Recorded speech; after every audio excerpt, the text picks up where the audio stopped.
Hey everybody, this is Brian, head tutor from ScoreBeyond, coming at you from ScoreBeyond headquarters in bright, sunny, summery Menlo Park, California. It's a beautiful day, and this is a beautiful SAT math question. Let's solve it together. So this is essentially an equation question, or an algebraic expression question if you wanted to get even more specific, since this isn't equaling anything, this expression in the problem.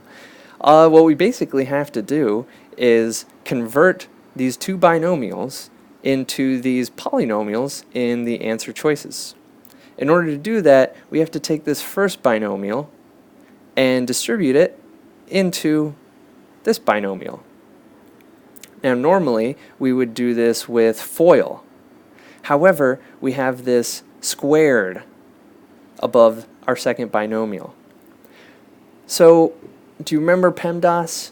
Parentheses, exponents, and then yada yada yada, right? FOIL is essentially multiplication, and so it comes after dealing with exponents. So first off, let's deal with the x plus 3 squared. X plus 3 squared is basically x plus 3 times x plus 3. If we were to FOIL this pair of binomials, we would have x times x, which is x squared.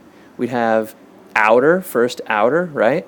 X times 3, which would give us 3x. And then we have the inner, x times 3, which gives us another 3x. And then we would have the outer 3 times 3, which is 9. Let's combine like terms here with the 3x and the 3x to get x squared plus 6x plus 9.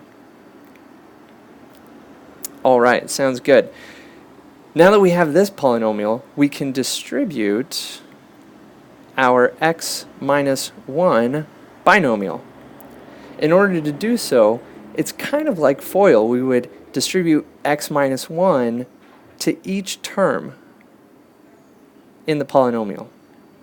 So x minus 1 times x squared is going to be, well, x times x squared, which is x cubed, and minus 1 times x squared, which is a negative x squared.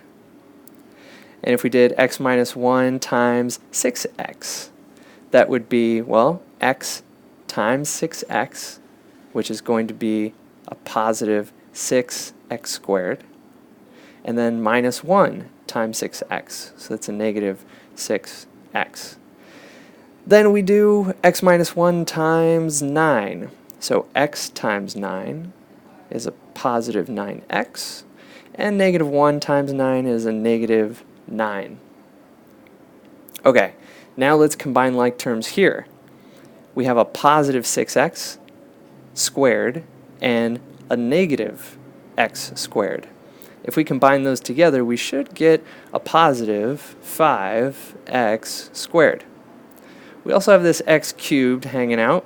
Doesn't really have any other x cubed terms to link up with or combine with. Let's see, we have a negative 6x and a positive 9x. Combine those and we should get a positive 3x. And then we have our leftover negative 9 at the end. Alright, so we have a fully transformed polynomial from our binomials in the expression that the question gave us.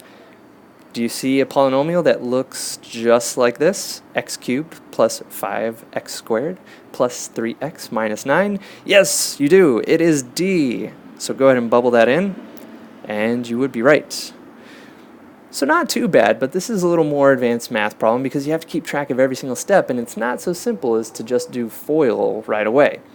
If you'd like help on questions like this one involving binomials and a few more advanced math steps that you have to do in order to solve them, tap the tutoring button at the bottom of the screen, or if you're reading in the blog, scroll to the bottom, click the tutoring banner at the bottom, or just keep solving the SAT question of the day, because we're going to have more math questions like this one. All right, see you next time.